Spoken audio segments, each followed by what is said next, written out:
Good afternoon, everyone, and thank you, Liz, for such a fantastic presentation. It couldn't have been any better.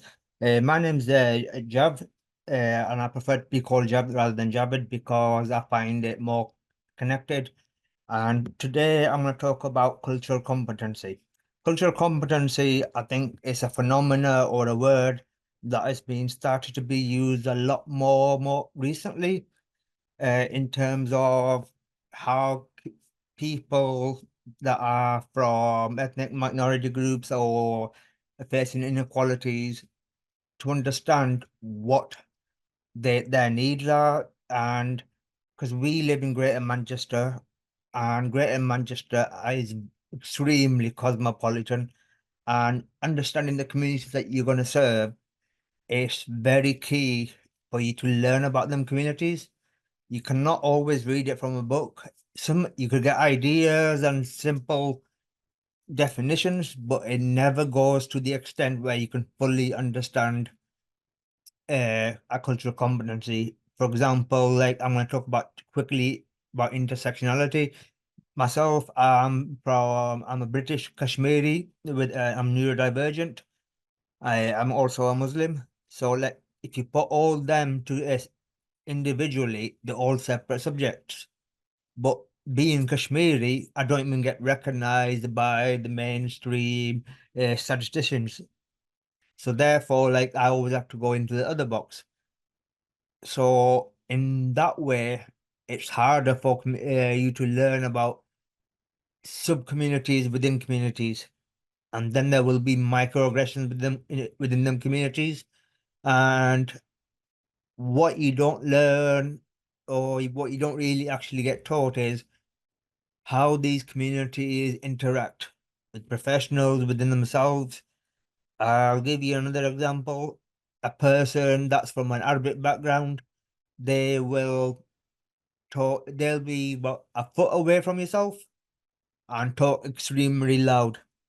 That's not them being aggressive, that's their norm for them for personal space and actually talking. However, us being from the UK, our personal space is average is about 3 foot, and the tone is generally quite monotone, I would say. But like so, therefore, like we all researchers need to understand, researchers and professionals need to understand how to put in reasonable adjustments for them people, for them to engage with you fully. Uh, Another thing that you will notice, not many people from minoritized communities come forward to be part of research, especially around mental health. The stigma around it is still quite significant, even though we talk a lot about it.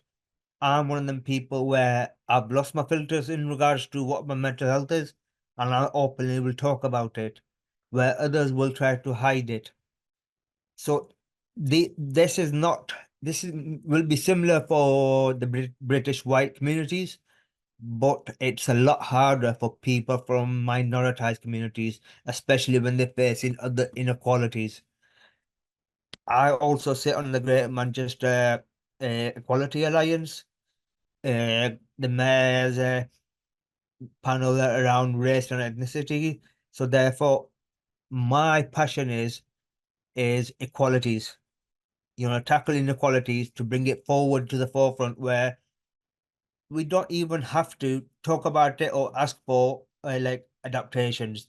One of the words that I came across recently was intersectionality freedom.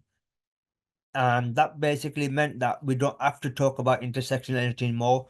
The services have changed and incorporated you to go and use them services without being